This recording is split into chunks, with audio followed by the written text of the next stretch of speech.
성경 읽을 때에 참 양이 많죠. 엄청나게 많은 양, 흔히 말하는 대선지서를 시작합니다.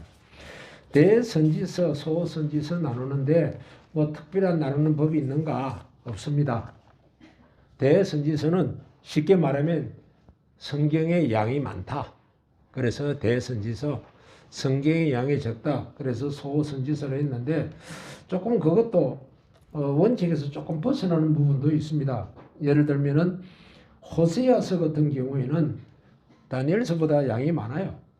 호세아서는 14장까지 있고 다니엘서는 12장까지 있고 보면 이제 좀 다르죠. 근데 아마 다니엘서의 경우에는 그 환상이 많이 들어가 있기 때문에 그렇지 않았나라고 생각합니다. 뭐 구분하는 이유를 따지면 특별한 이유가 있는 것은 아닙니다. 그 중에 신학에서 엄청난 논쟁을 일으키고 성경은 가짜다, 진짜다, 뭐 싸움을 했던 그런 이제 논쟁의 한 가운데에 서 있는 성경이 이사야입니다. 그래서 이사야서 1장 1절부터 39장까지는 맞는데 40장부터 66장까지는 저거는 사람이 뒤에 첨가한 거다 어쨌다 그러다가 이제 양떼를 치는 그러니까 양떼 치는 소년이 돌멩이나 툭 던졌더니 뭐가 딸랑 소리 나길래 그 굴 속에 들어갔더니 어마어마하게 귀한 것이었습니다. 근데 양치는 목자는 그게 귀한 줄 모르고 쉽게 말하면 엿바꿔 먹었어요. 엿바꿔 먹었는데 그게 세계에서 그렇게 중요한 책인 줄 몰랐죠. 그야 뭐 몇십만 불, 몇백만 불 받아도 되는 이사야서의 성경이었습니다.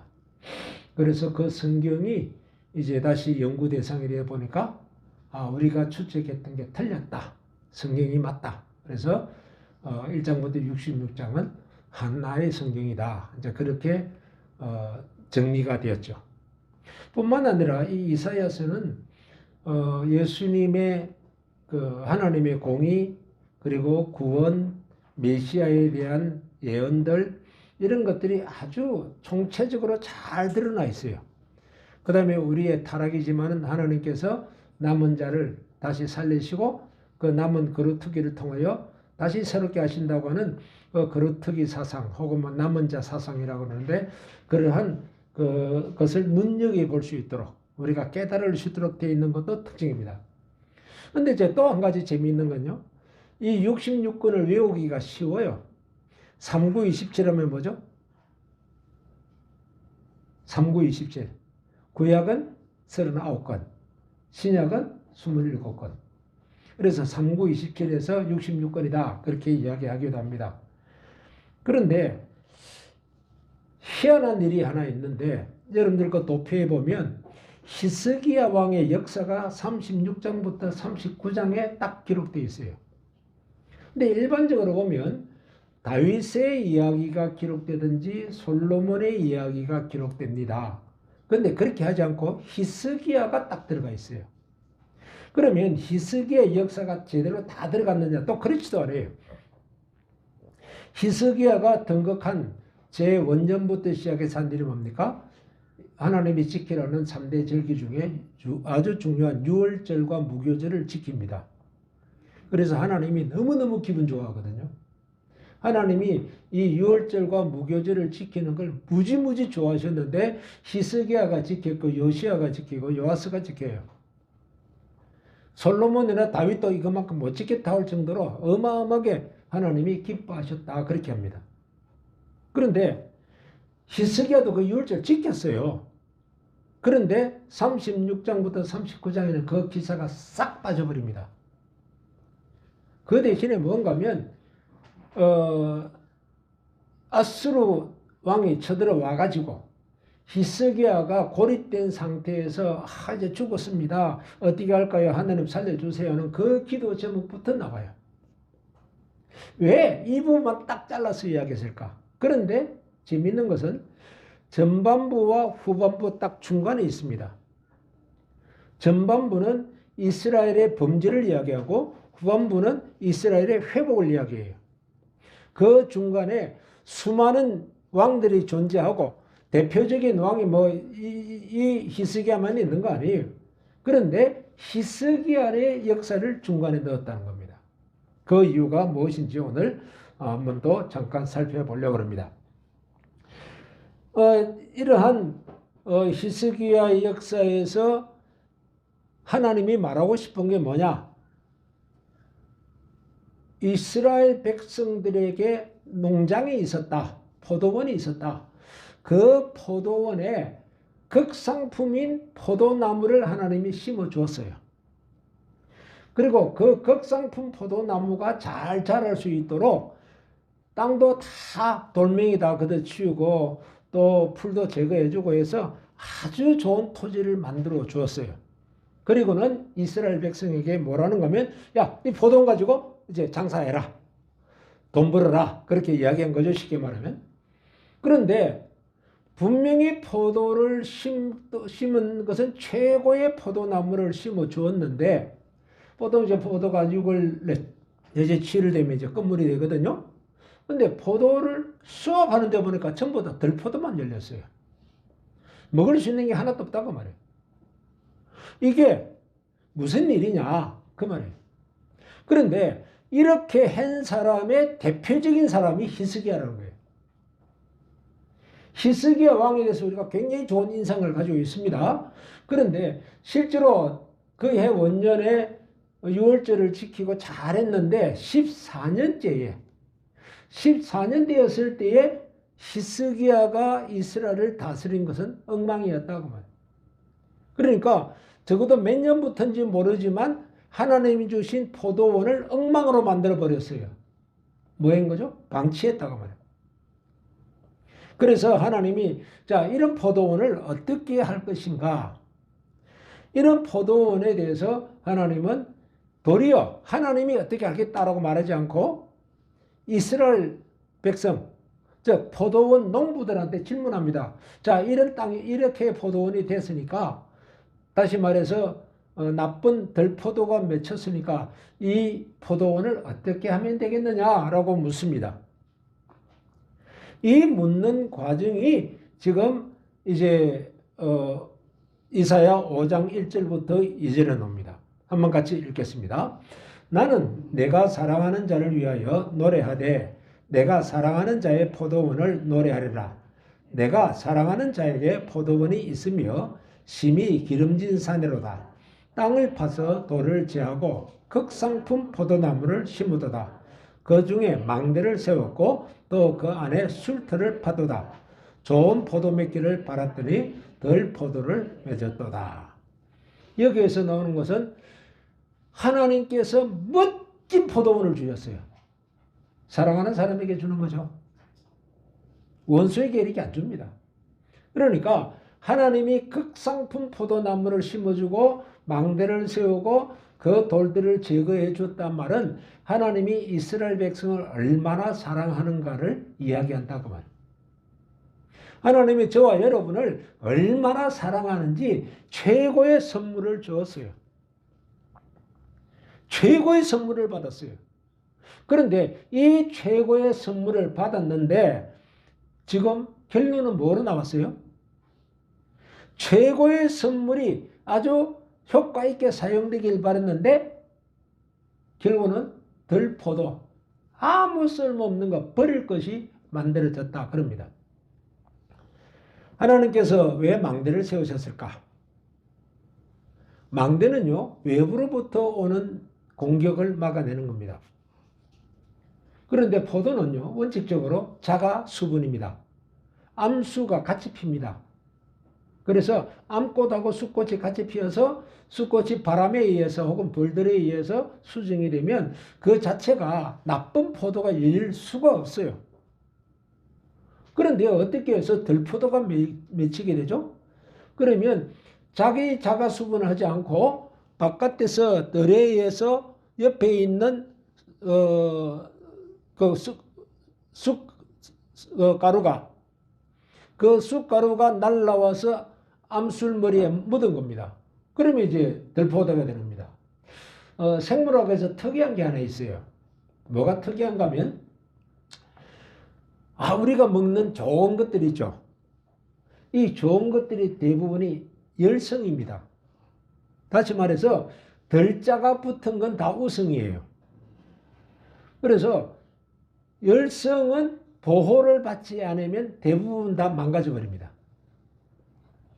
그러니까 좋은 종자를 얻으려 그러면 보호를 받지 않으면 좋은 종자가 안 나옵니다. 즉 들자 야생은 다 우성이 돼서 그 둘이 수정하게 되면 자동적으로 야생 식물이 드러나요. 그러니까 야생이 들어오지 못하게 볼 수 있는 망대를 지어준 겁니다. 그런데도 불구하고 망대에서 지키지 않은 거죠. 그러니까 원수가 와서 그냥 수정을 하는데 나쁜 꽃가루 가져와서 수정하고 가버려도 모르는 거죠. 왜? 망대에서 올라가서 지키지 않으니까요. 하나님은 그것이 아니라 진짜 좋은 포도나무를 심었으니까 망대에 올라가서 바깥에서 오는 것을 다 없애라. 그래서 올라가 보니까 저쪽에 들포도가 있더라. 그럼 그거 제거해야 돼요. 들포도를 제거하고 들포도에 꽃가루가 날라오지 못하도록 해야 되는 것입니다. 하나님이 이방의 영향을 받지 못하게 망대를 세우고 자세히 보라고 한 것입니다. 그런데 우리의 삶은 성경 말씀보다는 이방인의 삶이 더 우리를 지배하고 있습니다. 야, 누가 이렇게 하더니 돈 벌었다더라. 나도 이렇게 해보자. 아니요. 성경에서 이렇게 말하는데 성경 말씀대로 살아보자. 이렇게 돼야 되는데 그게 아니에요. 세상은 이렇게 하더라고. 그것은 하나도 하나님 앞에서는 반가운 것이 아니고 다 들포들을 맺는 방법입니다. 또 하나님은 우리를 어떻게 인정하십니까? 최고의 포도원을 잘 관리할 수 있는 최고의 농부라고 보셨습니다. 그 농부가 게을러서 그 농부가 일하기 싫어서 일을 안 했기 때문에 들포도가 맺은 거예요. 여러분들은 최고의 농부들입니다. 하나님이 농부들에게는 일을 주시는 거지 농부들에게 놀으라고 한 건 아니에요.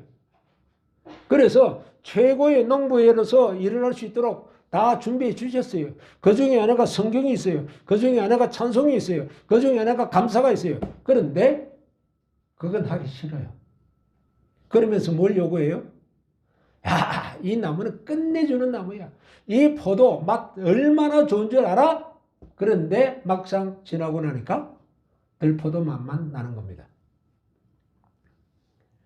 최하품을 만들어냈습니다. 그 이유는 간단합니다. 게을러서 그래요. 어떤 젊은이가 있었는데 우리나라 페인트 칠하는 것에서는 업계에서 1등, 2등 들어가는 사람입니다. 그 사람은 일을 잔잔한 거 맞지도 않아요. LG나 삼성이나 SK 같은 큰 건물을 지을 때에 도급을 해가지고 그걸 책임지고 다 칠합니다. 희한해요.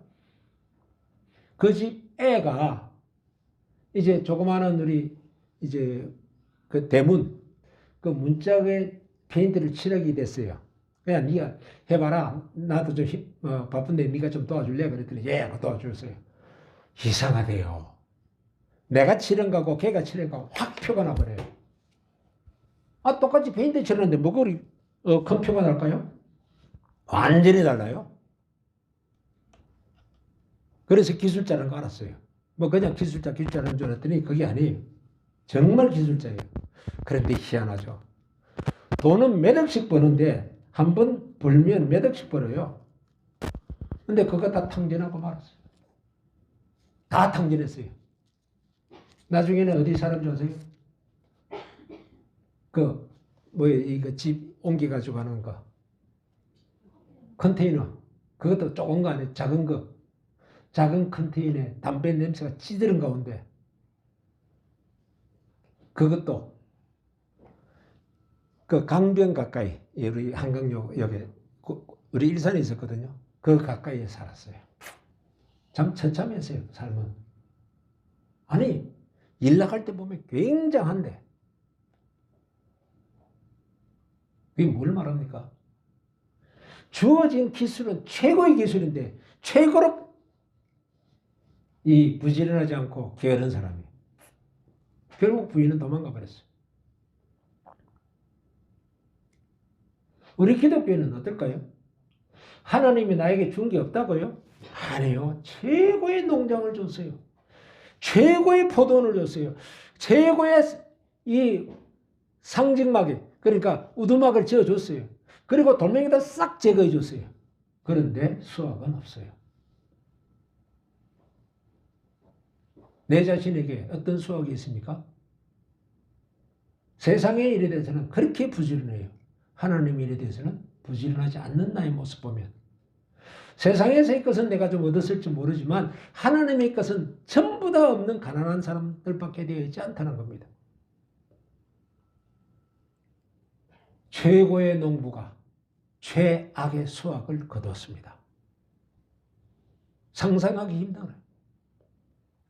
자, 그러니까 하나님이 보시기에 참 답답하다.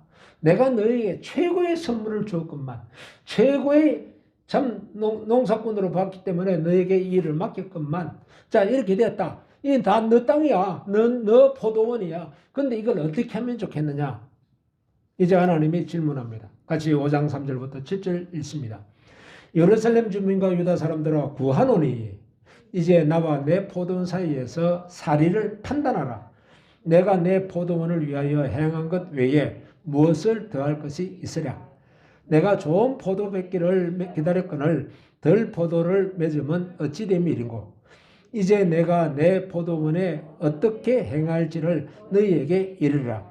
내가 그 울타리를 걷어 먹힘을 당하게 하며 그 담을 헐어 짓밟히게 할 것이요 내가 그것을 황폐하게 하리니 다시는 가지를 자름이나 북을 돋우지 못하며 찔레와 가시가 날 것이며 내가 또 구름에게 명하여 그 위에 비를 내리지 못하게 하리라 하셨으니 무릇 만군의 여호와의 포도원은 이스라엘 족속이요 그가 기뻐하시는 나무는 유다 사람이라. 그들에게 정의를 바랐더니 도리어 포악이요 그들에게 공의를 바랐더니 도리어 부르짖음이었도다. 누가 황무케 만들었어요? 누가? 하나님이요? 아니요. 내가. 하나님이 주신 걸 내가 망쳐놨어요. 자, 이걸 어떻게 하겠다는 거예요? 어떻게 하면 좋겠다고 하는 거예요? 하나님은 이걸 쓸어버려야 되냐 고민하다가 다시 수리해 쓰느니 그냥 팽개쳐버리고 새롭게 새로운 포도를 만드는 게 싸게 치겠다. 그게 유익이겠다 그 말이에요. 지금 한국교회가 안 그럴까요? 한국교회 자부심이 하나 있습니다. 평양은 아시아의 동방의 예루살렘이라고 그랬습니다. 진짜일까요? 평양이 진짜 동방의 예루살렘이었을까요? 신앙을 어떻게 바꿨을까요? 청일전쟁이 일어난 이후로 나온 단어입니다. 청일전쟁 이후로 생긴 단어인데 교회가 사회에 대해서 무시하자. 사회에 관여하지 말자. 이제는 우리는 우리끼리만 살자. 그러면서 우리의 자부심을 갖게 한 것이 뭐냐? 아, 이렇게 기독교인이 많으니까 봐라, 동방의 예루살렘이다. 기독교인 수 많으면 뭐합니까? 지금 어떤 학자는 그렇게 이야기합니다. 기독교인 1000만 명 기독교 중에 500만 명 이번 기회에 다 떨어졌다. 코로나19 때문에 500만 명의 기독교는 사라졌다. 그렇게 하는 사람이 있습니다. 근데 대부분 동의하는 것은 3분의 1은 사라졌다고 생각합니다. 이제 다시 처음부터 다시 해야 되겠다. 신앙을 처음부터 다시 배우게 해야 되겠다. 겉멋만 들어가지고 내가 기독교인이다. 기독교인 모습은 하나도 안 보이지 않느냐. 사회에 책임을 졌느냐. 사회의 모범이 됐느냐. 지금은 기독교인 하면 네가 옛날에는 기독교인 하면 다 그러셨어요? 정말로 다른 세상을 만들어 놓고 세계에서 제일 많은 기독교인 갖고 있다. 아무런 의미가 없습니다. 우리는 하나님이 어떻게 답하시는가를 봐야 됩니다. 첫 번째 노아 홍수입니다. 노아 가정이 세상의 영향력을 잃어버렸습니다. 다행히 노아가 하나님의 말씀을 따르는 것은 다행이었습니다. 산에 가서 배를 짓는다. 참 그야말로 웃을 일이죠. 그러나 하나님이 지시니까 따랐지만 세상의 영향력은 없어서 결국 8식구 자기 가족만 구원하고 말았습니다. 싹 쓸어버렸습니다. 소돔 고모라 성은 어땠습니까? 이건 남겨둘 자가 없어요. 아브라함이 5번이나 하나님 이거 어떻게 하면 좋겠습니까? 좀 인원수 줄여서 타협합시다. 안 됐습니다. 그냥 롯의 가정만 나왔습니다. 아내는 나오다 소금기둥 되었고, 그럼 롯은 나와서 하나님 내 잘못했으니까 제대로 살겠습니다. 그렇게 했나요? 술 먹고 들어 누워서 그야말로 참 인간으로서는 해서는 안 되는 짓을 하고 맙니다. 세상에 대해서 책임을 질 수 있는 역량이 하나도 없어진 거예요. 최고의 농부들인데. 그래서 아브라함의 기도도 다 쓸모 없어집니다. 중보 기도가 필요 없어집니다. 그냥 소돔 고모라는 망하게 됩니다. 완전히 썰어버렸습니다. 이스라엘 백성도 그렇습니다. 출애굽은 잘했습니다. 광야에서 자기들이 하나님께서 구원했다? 거기 인정 안 해요. 모세가 사라지니까 아이고 우리를 정말 불꽃같이 바라보던 저 모세 없어졌구나. 신난다. 우리끼리 어떻게 잘 살아보자. 그러고 금송아지 만들었어요. 그 금송아지 만들고 난 다음에 하나님 뭐라고 그랬어요? 모세야, 나 저놈들 싹 쓸어버리고 너로부터 다시 이스라엘 민족을 만들었으면 좋겠다. 이스라엘 민족이 60만 대군이 나왔는데 자녀들까지 합치면 200만이 넘는 인구가 나왔는데 하나님은 200만 명의 인구가 하나도 눈에 안 들어와요. 한국교회 1000만 명이라는 것이 눈에 들어옵니까? 하나님께는 하나도 안 들어옵니다. 왜요? 우상을 섬기는 자들이니까. 모세로부터 다시 하겠다 하지만 모세가 지극히 간구해서 정말 자기 이름을 제하더라도 살려줍시다 해서 살아났습니다. 이와 같이 하나님이 우리에게 명하신 건 뭘까요? 귀한 농부로 내가 택했는데 왜 이렇게 게으르냐? 왜 하나님 알기를 이렇게 게으리 하느냐? 모든 순서에서 다 뒤로 물러나 버렸어요. 하나님 아는 것이 제1이 돼야 되는데 하나님 아는 것이 제일 뒤로 물러나 버렸어요. 이걸 누구를 통해서 알 수 있습니까? 히스기야를 보아서 이야기합니다. 성경에서 36장부터는 히스기야가 처음에 잘했다는 말을 싹 빼버렸어요. 유월절을 지켜서 하나님이 참 좋았다는 말을 싹 빼버렸어요. 그리고 14년째 이사야 36장 1절부터 7절 같이 봅니다. 히스기야 왕 14년에 아수르 왕 사네립이 올라와서 유다의 모든 견고한 성을 쳐서 취하니라. 랍사게가 그들에게 이르되 이제 히스기야에게 말하라. 대왕 아수르 왕이 이같이 말씀하시기를 네가 믿는 바 그 믿는 것이 무엇이냐? 내가 말하노니 내가 좋게 싸울 계략과 용맹이 있노라 하면 입술에 붙은 말뿐이니라. 네가 이제 누구를 믿고 나를 반역하느냐? 보라, 네가 애굽을 믿는도다. 그것은 상한 갈대 지팡이와 같은 것이라. 사람이 그것을 의지하면 손에 찔리리니 애굽 왕 바로는 그를 믿는 모든 자에게 이와 같으니라. 혹시 내가 내게 이르기를 우리는 우리 하나님 여호와를 신뢰하노라 하리라마는 그는 그의 산당과 제단을 히스기야가 제하여 버리고 유다와 예루살렘에 너희는 이 제단 앞에서만 예배하라 하던 그 신이 아니냐 하셨느니라. 여기서요 히스기야의 문제가 그대로 드러납니다. 첫 번째로 히스기야는 어떤 사람이었습니까? 열왕기상 18장 보면 통치 초기에는 유월절을 성대하게 지켰습니다. 하나님이 복 주었습니다. 강대한 나라가 됐습니다. 그런데 14년째 와서 보니까 사네립이 침공할 때에 우리는 국력이 있어 걱정하지 마. 그 국력 순식간에 다 무너졌습니다.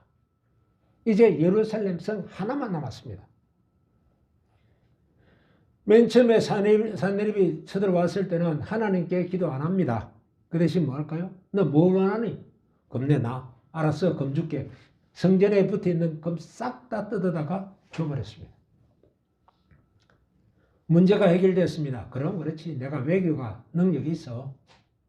그런데 또다시 산헤립이 쳐들어옵니다. 두 번째 쳐들어왔을 때는 이제 줄 것도 없어요. 근데 희한합니다. 자기 것 아닌 성전의 것은 줬어요. 두 번째는 뭘 요구할까요? 너 마누라, 너 가진 거 싹 다 내놔. 그때는 달라져요. 자기가 상관없는 것은, 자기하고 한 다리 걷는 것은 다 줘요. 그런데 이제 자기 것을 빼앗기게 될 때니까 그때 엎드려요. 이게 문제예요. 이 산헤립이 뭐라 그럽니까? 너? 뭐 말도 있고 군사도 있다고? 첫 번째 이 산헤립이 한 말이에요. 이 말은 뭔가 하면, 나는 그래도 세상에 뭐가 있는데, 그래, 나하고 싸워보자. 그래서 싸우게 돼가지고, 그 이스라엘 전 국토가 다 망하고, 다 파괴되고, 뭐만 남았어요? 예루살렘만 남은 거예요. 그제서 죽었구나 하고 있는 거예요. 그러니까 두 번째로 히스기야가 취한 태도가 뭡니까? 빨리 비밀리에 사람을 보내서 애굽 왕에게 도와달라고 해라. 애굽 왕? 내 밥이야. 산헤립이 그렇게 이야기합니다. 그러니까 히스기야 머릿속에는 처음에는 뭐가 들어있어요? 국력. 두 번째 들어있는 게 뭐예요? 이웃에 나하고 친한 사람인데 그 사람이 나 도와줄 거야. 여러분들, 내가 어려울 때에 친한 사람이 나 도와주던가요? 내가 잘 나갈 때는 친구야 하고 왔습니다. 내가 못 나갈 때, 내가 힘들어서 빚쟁이가 되었을 때에 친구야 나 좀 도와줄게 하고 나온 사람 봤어요? 없다고요. 애굽은 전략적으로 지금 으시야가 워낙 강대한 왕이었기 때문에 그 강대한 왕에게 잘못 보였다간 문제가 될 것 같다. 그러니까 잘 사귀자 하고 애굽이 이스라엘하고 조약을 맺은 거거든요. 그걸 이용하려니까 이제는 너한테 뭐가 있는데 너 도와줄 거 없어. 세 번째로 랍사게가 이야기합니다. 너 보니까 그래도 희망을 갖고 있는 게 하나님이 돕는다고? 웃기는 소리 하지 마. 요 세 마디에서 무엇을 읽을 수 있어요? 히스기야 왕이 진짜로 1년부터 14년까지 신앙생활 잘 해왔다? 아니올시다. 처음에는 굉장히 잘했어요. 하나님이 유월절 지키는 양에 대해서는 엄청난 양을 기록하거든요. 그런데 이 36장부터 40장까지 딱 보면 그거 싹 빼버렸어요. 히스기야 너 위치의 모습이다. 그 말은 이스라엘 너의 위치의 모습이에요. 세상으로 보기에는 너 돈 좀 있다고? 그렇지. 북한 사람들보다 돈 많죠. 웬간한 외국인들보다 우리나라 부자입니다. 어마어마하게 부자입니다. 여러분들 우리나라 문구 종류 있죠? 이 문방구에 가면 종류 굉장히 다양하죠. 외국에 나오면 그렇게 다양한 게 있을까요? 혹시 여러분들 참 목사님 그 말씀 한번 한 건 내가 기억하고 있는데 애들이 한국에 오면 뭐 사갔죠? 기억 못 하시는구나. 저는 확실히 기억하고 있어요. 문구점에 가서 그냥 노트, 연필, 뭐 각종 액세서리 같은 그 필기류 이런 거 사가지고 갔어요. 그래서 그 애들 좋아하냐고 그럼 나도 도와줄게 하고 저도 돈 좀 줘가지고 애들 보고 좀 사라고 그랬다. 그 정도로 부유한 나라예요. 그런데 진짜로 하나님께서 우리나라를 살려주셨다는 생각은 이제 벌써 이론상으로는 이야기하지만 머릿속에 떠났어요. 그럼 어려우면 아, 그러면 뭐 이웃에 우리 미국이 우리 유방국이잖아. 그러면 되지 뭘. 그 미국 도움 받지. 지금처럼 국고가 낭비되고 나면 아마 필리핀 꼴 나는 건 어렵지 않을걸요, 이제. 그 여러분들이 경험한 거 알잖아요. 빚을, 아유, 돈 생길 거야. 나 아직 젊은데, 돈 좀 벌어서 내가 갚으면 돼. 그냥 한 1억 빚내지 뭐. 빚냈어요. 갚아지던가요? 그때부터는 안 갚아져요. 그때 조금 아껴서 할 걸. 이자가 이자를 묵어내는데 성경에서는 이자를 뭐라고 이야기하죠? 저 몇 번 강조하는데 뭐라고 그랬죠? 예? 뱀의 혀예요. 뱀의 혀. 이자를 성경은 뱀의 혀라고 이야기했어요. 죽이는 거라고 했어요. 이자 못 내가지고 파산당하는 기업이 얼마나 많습니까? 지금 애굽을 믿어요. 그래도 안 되니까 이제는 할 수 없다. 하나님 저 무릎 꿇습니다. 그때 가서 무릎 꿇어요. 아니요. 처음부터 꿇어야죠. 새롭게 하소서의 프로그램 중에 거기 나오는 분들 참 많은데 80% 내지 90%는 막장 드라마더군요. 마지막 가서 무릎 꿇고 죽여주시오. 하나님 살리든지 죽이든지 이제 시키는 대로 할게요. 지금 히스기야가 그 꼴이 된 거예요. 하나님은 어떤 방식으로 포도원을 다시 새롭게 할까요? 11장 1절부터 9절까지 봅니다. 이새의 줄기에서 한 싹이 나며 그 뿔에서 한 가지가 나서 결실할 것이요 그의 위에 여호와의 영 곧 지혜와 총명의 영이요 모략과 재능의 영이요 지식과 여호와를 경외하는 영이 강림하시리니 그가 여호와를 경외함으로 즐거움을 삼을 것이며 공의로 그의 허리띠를 삼으며 성실로 그의 몸의 띠를 삼으리라. 그때에 내 거룩한 산 모든 곳에서 해됨도 없고 상함도 없을 것이니 이는 물이 바다를 덮은같이 여호와를 아는 지식이 세상에 충만할 것임이니라. 하나님이 원한 게 뭐예요? 하나님을 아는 지식이 세상에 충만한데 바다가 이 세상을 덮을 듯이에요. 우리의 생활에 무슨 일이 딱 터지면 하나님이 뭘 하셨던가 라고 생각이 되는데 가만히 있어. 누가 이런 말 하던데. 세상이 이런 말 하던데. 세상의 말이 아니에요. 하나님의 지식이 바다가 완전히 바닷물에 이 온 세상이 덮이듯이 그렇게 너의 생활의 결정권이, 너의 생활에 결정하는 생각이 하나님 말씀으로 되어라고 말해요. 세상의 방법이 아닙니다. 절대로 아닙니다. 이제 하나님이 하신 방법은 두 가지예요. 농부를 새롭게 하든지 아니면 농사를 새롭게 지어버려요. 앞에서 본 것처럼 아예 그 포도원 이미 버렸다. 내가 버려놓으라. 그리고 새로운 포도원을 내가 짓겠다. 그렇게 하세요. 사울 임금도 그가 왕의 계승자지만 내가 사울을 버려놓으라. 내가 새롭게 시작하겠노라. 그게 다윗이에요. 한국 교회가 잘났다고요? 천만에요. 예수를 모르는데 무슨 교회냐고요. 성경 안 읽고 성경 연구 안 하고 성경을 묵상하지 않고 무슨 일을 결정할 때 하나님 말씀을 들어보려고 하는 그 자세가 안 돼 있는데 그다음 무엇을 하나님이 요구하시겠느냐고 말이에요. 다 가짜 숫자예요.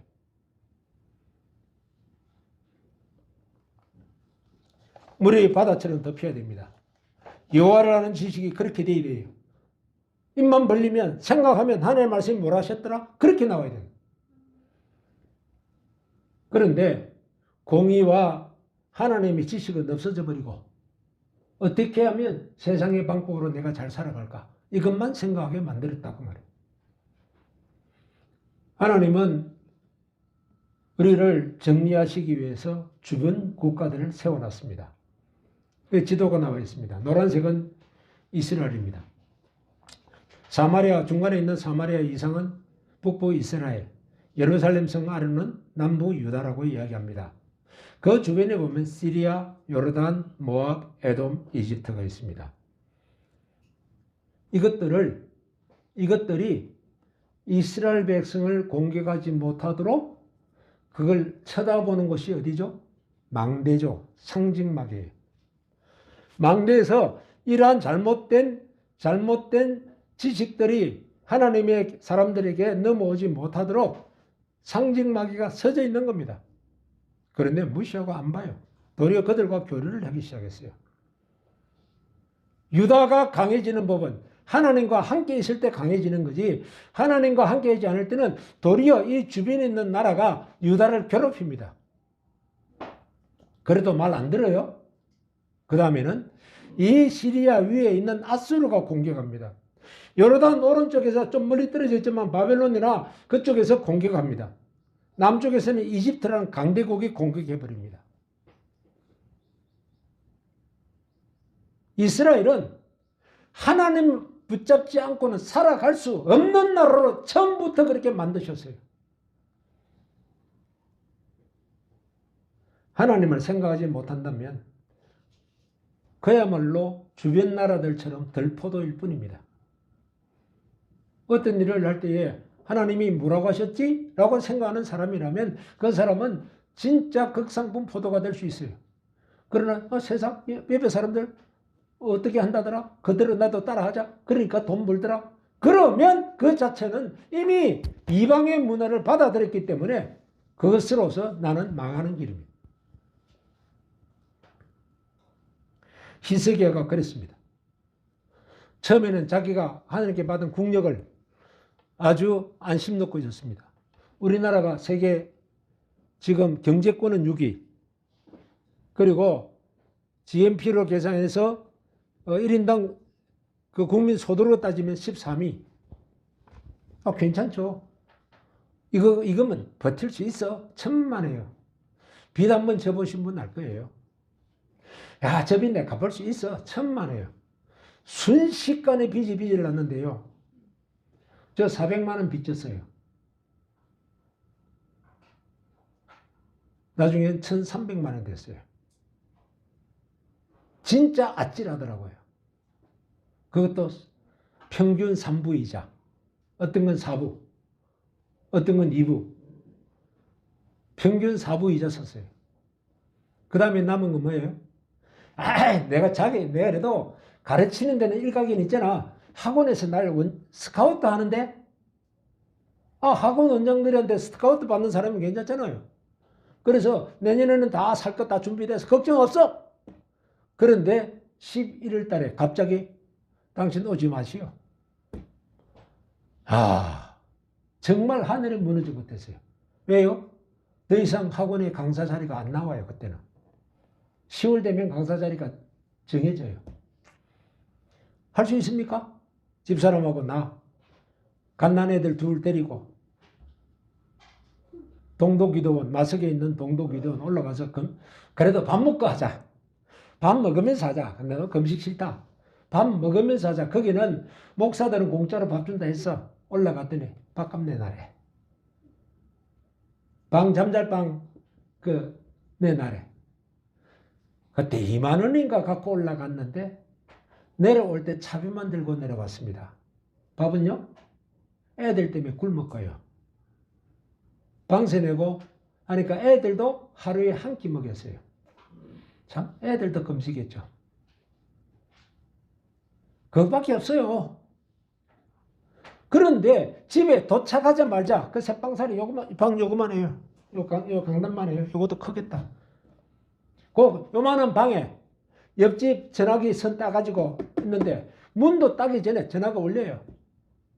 그래서 커피 문 따고 쫓아들어가서 전화를 딱 받으니까 김선생님 저 학원 누군데요? 우리 학원 와서 강의해 주세요. 내가 빼앗긴 강의는 주당 그러니까 6학급 주당 12시간짜리 빼앗겼어요. 내가 받은 강의는 주당 24시간을 받았어요. 꼽을 받았죠. 근데 그거로 끝나지 않았어요. 나를 불렀다가 나를 자른 학원에서 선생을 묻고 해서 또 나보고 오래요. 나는 배짱 부렸죠. 나 못 간다고. 시간 1시간이 겹쳐서 내가 정신을 굶어도 못한다고. 그랬더니 학원장끼리 서로 막 전화받고 이렇게 하더니 저쪽 학원에서는 15분 빨리 마치고 이쪽 학원에서는 15분 늦게 시작하고 대신 나는 정신 굶기로. 그러니까 몇 시간 뛰었어요? 36시간을 뛴 거예요. 그게 그 해에 제가 가졌던 빚을 싹 다 청산한 겁니다. 여러분들, 하나님은 우리에게 주신 것은 극상품 포도나무를 줬어요. 그런데 우리는 게을러 자빠졌어요. 게을러져 버렸어요. 내 생각엔 무슨 문제가 딱 떠오르면 나 아직 힘이 있어. 나 할 수 있어. 그게 잘 안 되면 야 그래도 옆에 사람 내 돈 좀 빌려줄 사람이 있어. 나 그 사람한테 야 한 1억만 좀 빌려줘. 아주 혹독하게 거절당합니다. 저 녀석이 갖다가 내한테 빌려간 돈이 얼마인데 뭐라고 중얼거립니다. 아니요. 하나님이 끄는 거예요. 그제서 무릎을 꿇게 하더라고요. 이게 이사야서예요. 히스기야가 처음에는 잘했죠. 국력이 강해졌죠. 그런데 내 잘 나가는 사람이야. 그래 너 국력으로 나 막아봐라. 사내립을 못 막았어요. 그래도 내가 이집트하고 얼마나 잘 지냈는데 이집트 국왕 빨리 사람 좀 보내. 군대 좀 보내. 너 무슨 소리 하는 거야? 나 못 보내. 그제서 뭐 했다는 거예요? 엎드렸다는 거예요. 역사가 증명한다는 말씀이에요. 그 많은 왕들 중에 왜 히스기야를 썼느냐 그 말이에요. 성경에서 우리의 상황을 정확하게 집어내고 있어요. 하나님이 1위가 되지 못한 나의 삶. 하나님이 내 모든 삶의 결정권을 가져야 되는데 그거는 안 들어요. 내 결정권을 안 맡겨요. 그러면서 하나님 복 주세요. 하나님은 안 들어주시더라고요. 이제 좀 나아졌다고 주변하고 내가 친하게 잘 지낸다고 하나님 이 정도는 눈 감아주겠죠? 아주 귀한 백성이잖아요. 맞아요. 귀한 백성이지만 그래서 눈 안 감아주세요. 하나님은 절대로 타협하지 않으십니다. 다만 범죄한 자가 불쌍한 탕자가 돌아오기를 기다릴 뿐이지 하나님이 타협하신 건 없습니다. 하나님은 인내하면서 성경의 내용을 말씀하고 있는 겁니다. 이사야서의 전반부입니다. 너가 내 말대로 하면 너 주변에 있는 나라를 내가 굴복시켜 줄 것이고 내 말대로 안 하면 너 주변에 있는 나라들을 시켜서 너를 괴롭히리라. 언제까지요? 무릎 꿇을 때까지. 참 히스기야 왕의 역사를 왜 이사야서 맨 한가운데 넣었을까? 우리의 모습을 보라는 겁니다. 정말 우리 스스로도 이런 신앙을 정말 하나님이 원하시는 귀한 신앙을 가질 수 있기를 주의 이름으로 축원합니다.